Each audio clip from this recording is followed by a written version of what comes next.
Menstrual Project. Yeah, Is the that what it's called? Menstrual Project, yeah. Why menstrual?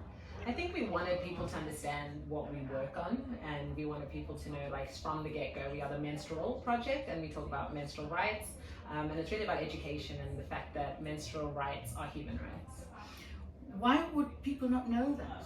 Like, menstrual rights are human rights? Yeah, I know, it's interesting because I think a lot of people, so that's on our banner, and we found a lot of people coming to our stall have stopped and said, I haven't thought about that, and it's really interesting. And I think something that we notice is people always think menstruation is a health issue, and they think, oh, it's a health issue because it's something that happens to your body, and so it should be next to the condoms, you know. But it's like, no, menstrual rights are so intersectional, because when you menstruate, if you don't have access to products, your human rights are being impeded, because one, there are a lot of young menstruators who aren't able to go to school because they can't access products, and so you're not accessing your right to education.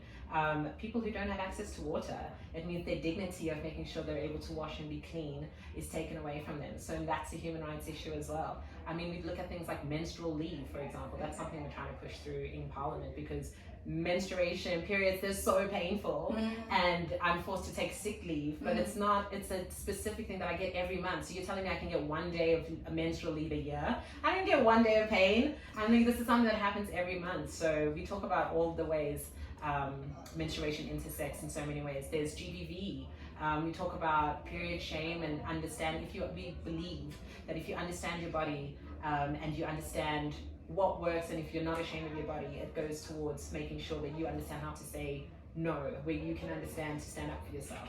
So there are definitely many intersecting ways. I think we had a conversation about female genital mutilation. Genital mutilation, yes, because it also forms part of it, because you had these menstrual cups as a solution, you know, because you don't have to rebuy them all the time.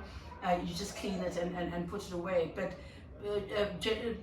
mutilated girls cannot use those cups, so you know it becomes a problem as well that nobody is talking about and nobody's dealing with. Exactly. But also with the menstrual shame, it mainly comes from the boys, right? And we're not educating our young men, our boys, about menstruation. It's usually seen as dirty and shameful. What are we doing in that area to educate young men and especially at schools? Yeah, so that's something we focus on, and I think one of the things we try and do is we're very inclusive. We have a feminist praxis, so we really refer to menstruators and non-menstruators, because we do understand there are trans people who might menstruate and they are not feminine identifying or woman presenting. So that's the first kind of way that we do is with our language and inclusivity. But when we go to schools, we do request, like, we would love to teach menstruators and non-menstruators, but a lot of the times the schools come back, as with all sex education, like, we want them gendered and separate. And I think that's where it starts. It's already like making sure that young boys are part, or young non-menstruators are part of the conversation from the beginning, so that when they're walking past a store like ours and they see vagina paintings, they're not like, oh my gosh, no, I can't see that. Or I don't know what a period is. One young man wouldn't touch the menstrual cup because it's like, I don't know where it's been, and it's like, well, it came out the box. But also it came out from where you came out. Exactly. Firstly, so you know, there is this idea that period blood is dirty, menstruation is dirty, that the vagina is dirty. I mean, it's the most clean organ, right? But people don't understand that, and so I think it starts from a young age educating. But the other thing is, we understand that it also, we need to talk to our parents, because parents are the ones who are going to the kids, or they're the people in charge at school. So a lot of the time the teachers are like, well, the parents would say, no, you don't talk to my child about that. I think there was I can't remember what country it was, but there was a press release that came out that a parent sent a letter to school and said, can you please talk to this child's mother, because she told my daughter about periods and I didn't want her to know.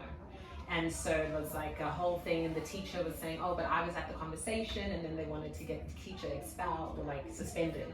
And it was apparent because they just were believing their child didn't need to talk about it. And it's just very interesting, because I'm like, why it's so natural, it's biological, but if we start talking about it at the biological phase and we take away that idea of shame, so many other things go with it as well. Have you had enough contact and conversation at this festival? How's the response been to, I know you say you spoke to a man with his sons, and Yes. I think that's very interesting, and it's Yeah. only when you come out to places like this. But what's been your feedback about the Yes. festival? It's been great. I think, yesterday was a rainy day and we still had so much foot traffic, people coming through. They're looking at the artwork, asking questions, they want to understand about the cup. And so we've just had such great conversations. And again, as I said, like people are asking about, oh, I didn't know menstrual rights were human rights. Have a conversation about that. Oh, I didn't know about the cup. Just understanding, like asking people, what does it feel like when you talk about your period? How okay are you with talking about your period? And we find the younger people coming to the table still doing the giggling and they're very shy, but it's been interesting having conversations with adults who are also just like, okay, yeah, I didn't think about that. And oh yeah, I want to paint my vagina. Great. Thank you so much. Thank you so much. Thank you, and good luck.